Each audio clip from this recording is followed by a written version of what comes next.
Hello দর্শক বন্ধুরা, আসসালামু আলাইকুম। আজ আমি আপনাদেরকে দেখাবো 42 ইঞ্চি বডির জন্য কিভাবে একটা কামিজ তৈরি করা যায়। আর আমি এই 42 ইঞ্চি বডির জন্য যে কাপড়টা কাটিং করব, এর জন্য নিয়েছি আমি 2.5 গজ পরিমাণ কাপড়। তো কাপড়টাকে আমি প্রথমে এভাবে ভালো করে সেট করে নিব। কাপড়টা আপনারা পারলে আয়রন করে নিতে পারেন, আয়রন করলে কাপড়টা সেট করতে ভালো হয়। তো দর্শক বন্ধুরা, যারা শুরুতেই বলে দিচ্ছি, যারা আমার ফেসবুক পেজে নতুন তারা আমার পেজটি ফলো করবেন, লাইক করবেন, কমেন্ট করবেন। আর যারা ইউটিউব চ্যানেল থেকে দেখবেন, আপনারাও আমার চ্যানেলে নতুন হলে আমার চ্যানেলটি সাবস্ক্রাইব করে নেবেন। এবারে সেলাইয়ের জন্য বাড়তি কিছু অংশ আমি এভাবে স্কেল দিয়ে দাগ টেনে নিচ্ছি। তো আপনারা এভাবে দাগ টেনে নেবেন। আর এভাবে আপনারা যদি কামিজটা কাটিং করেন তাহলে কখনো আর ভুল হবে না। আমার ভিডিওটা যদি আপনারা স্কিপ না করে সম্পূর্ণ ভিডিও দেখে যান, তাহলে একটা কামিজ কাটিং করতে কতটুকু সময় লাগবে বা কীভাবে আপনি সহজভাবে কাটিং করতে পারবেন এটা আপনি এখান থেকেই শিখে যাবেন। তো আমি এখানে 4 ভাঁজ কাপড় নিয়ে নিচ্ছি, দেখেছেন। আর এটাকে আমি সেলাইয়ের জন্য কিছু অংশ এখানে দাগ টেনে রেখেছি। আর এখান থেকে আমি লম্বার মাপটা নিব। লম্বা নিব আমি 40 ইঞ্চি, আর সেলাইয়ের জন্য 1 ইঞ্চি, তো 41 ইঞ্চি। 41 ইঞ্চিতে আমি দাগ টেনে নিচ্ছি।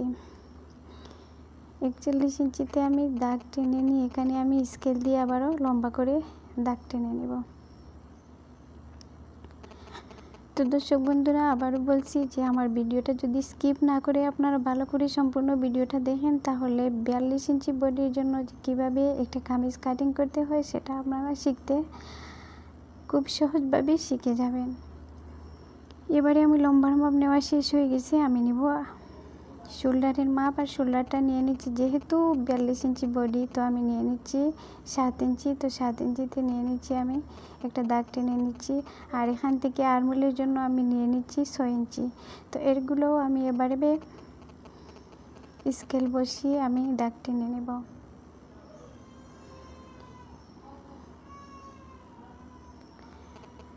দর্শক বন্ধুরা, যদি আপনারা কাটিং সুন্দর করে না করতে পারেন, তাহলে যত সুন্দর করে সেলাই করে না করেন, একটা না একটা দুর্বলতা থেকেই যাবে। তো এখানে আমি 1 ইঞ্চি পরিমাণ উপরে একটা দাগ টেনে নিচ্ছি। আর এখান থেকে আমি এই সেলাই পর্যন্ত মাপ নিয়ে নিচ্ছি 6 ইঞ্চি। তো 6 ইঞ্চির অর্ধেক হচ্ছে 3 ইঞ্চি। 3 ইঞ্চিতে আমি এভাবে শেপটা মাঝখান বরাবর দিয়ে নিচ্ছি। তো এভাবে রাউন্ডটা নিয়ে দিয়ে দিলে কাটিং করার সময় অনেক সুবিধা হয়। এবারে আমি গলার চওড়া নিয়েছিলাম 2.5 ইঞ্চি, আর এখান থেকে আমি নিচের দিকে নিয়ে নিচ্ছি 4 ইঞ্চি। যেহেতু এটা আমি পিছনের গলা নিয়ে নিচ্ছি, পরে আমি সামনের গলাটা কাটিং করে দেখাবো। এবারে আমি স্কেল দিয়ে এভাবে দাগ টেনে নিচ্ছি দুই পাশে এভাবে দাগ টেনে নিয়ে এটা রাউন্ড করে নেবেন। এভাবে ঠিক আমি যেভাবে এটা করে নিচ্ছি। তো এটা করার পর আপনারা এখান থেকে আপনারা সাইড কাটার মাপটা নিতে পারবেন। সাইড কাটা আমি এখানে নিয়ে নিচ্ছি 11 ইঞ্চি। 11 ইঞ্চিতে একটা দাগ টেনে নিচ্ছি। আর দাগ টেনে নিয়ে আমি এখানে দাগ টেনে নেওয়ার পর আপনারা দেখছেন এখানে দাগ টেনে নিচ্ছি। দাগ টেনে নেওয়ার পর আমি এখন বডির মাপটা নিচ্ছি। বডির মাপটা নিচ্ছি 10.5 ইঞ্চি, যেহেতু 4 ভাঁজ কাপড়। আর সেলাইয়ের জন্য নিচ্ছি 1 ইঞ্চি। তো এখানে আমরা পেটের মাপটা নিয়ে নিচ্ছি। পেটের মাপটা আমরা ঠিক কীভাবে, যদি বুঝতে না পারি তাহলে ঠিক এইভাবে ফিতাটা ভাঁজ করে যত ইঞ্চি হবে আমরা সেখানে নিয়ে নিব। তো এখানে আমি নিয়ে নিচ্ছি 5.5 ইঞ্চিতে দাগ টেনে নিচ্ছি। এভাবে আমি দুই পাশেই দাগ টেনে নেব।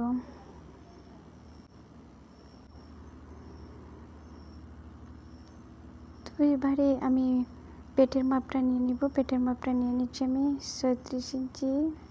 তো এখানে দিয়ে দিচ্ছি আমি 9 ইঞ্চিতে দাগ, যেহেতু 4 ভাঁজ কাপড় আর সেলাইয়ের জন্য 1 ইঞ্চি। এখানে নিয়ে নিচ্ছি আমি কোমরের মাপটা 38 ইঞ্চি, যেহেতু 4 ভাঁজ কাপড়। তো নিয়ে নিচ্ছি আমি এখানে 38 ইঞ্চি। তো 38 ইঞ্চিতে আমি দাগ টেনে নিচ্ছি। আর দাগ টেনে নিয়ে আমি সেলাইয়ের জন্য আরও 1 ইঞ্চি পরিমাণ রেখে দিচ্ছি।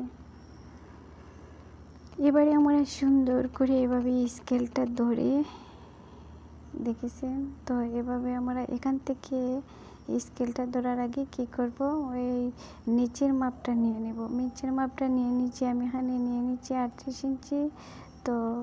তো তো হিপের মাপটা নিয়েছিলাম 9.5 ইঞ্চি। তো 9.5 ইঞ্চি নেওয়ার পরে আমার আরও 3 ইঞ্চি পরিমাণ গেরের জন্য নিয়েছি আর 1 ইঞ্চি পরিমাণ নিয়েছি সেলাইয়ের জন্য। আপনারা গের চাইলে আর একটু বেশি দিতে পারেন, তবে আমি দিয়ে দিচ্ছি 3 ইঞ্চি পরিমাণ।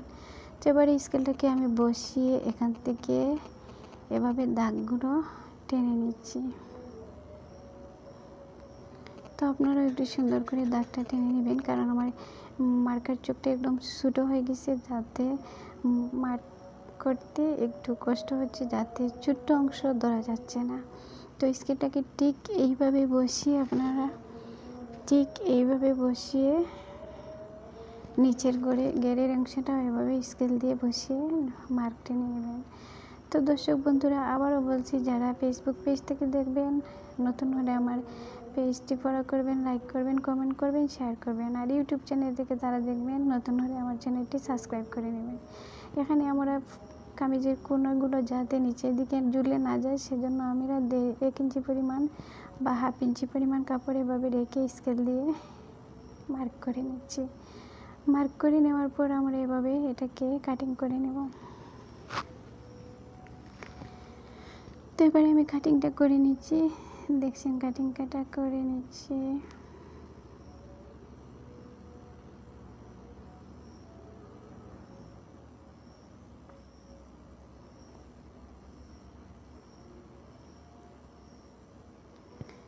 তো এবারে আমি পিছনের গলাটা সরিয়ে নিয়ে সামনের গলাটা এবার কাটিং করে দেখাচ্ছি। এখান থেকে আমি সামনের গলা দিয়ে দিচ্ছি 6 ইঞ্চি আর পিছন গলা দিয়ে দিয়েছিলাম 4 ইঞ্চি। তো এটাকেও আমি এভাবে রাউন্ড করে নিয়ে সুন্দর করে গোল রাউন্ড করে আমি কেটে নিচ্ছি। তো এবারে আমি পাশের হাতার অংশের তালপাটের অংশটা 1/2 ইঞ্চি পরিমাণ এভাবে দাগ টেনে নিয়ে কাটিং করে নিচ্ছি। আর হাতার অংশতেও এভাবে তালপাটের অংশটা কাটতে হবে, না হলে সামনের অংশে কাপড়গুলো কুচিভাবে বসে থাকবে।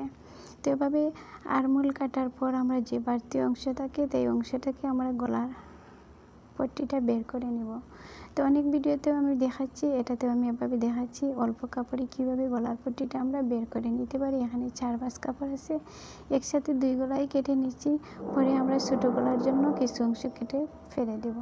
হাতার উপরের অংশে জয়েন্ট পড়েছে, আমি জয়েন্টটা দিয়ে আয়রন করে নিয়ে এসেছি। এই পাশেও একটু অংশ জয়েন্ট পড়েছে, এটাও আমি জয়েন্ট দিয়ে আয়রন করে এসেছি। এভাবে আমরা হাতের লম্বা নিয়েছি 16 ইঞ্চি আর সেলাইয়ের জন্য 1 ইঞ্চি, মোট 17 ইঞ্চি। তো 17 ইঞ্চি নিয়েছি এবং আমরা আরমোলের মাপটা নিয়ে নিব। এভাবে কামিজের পাশের অংশটা যদি এভাবে আমরা নিয়ে নিই, তাহলে হাতা কখনো আর ছোটো অথবা বড় হবে না।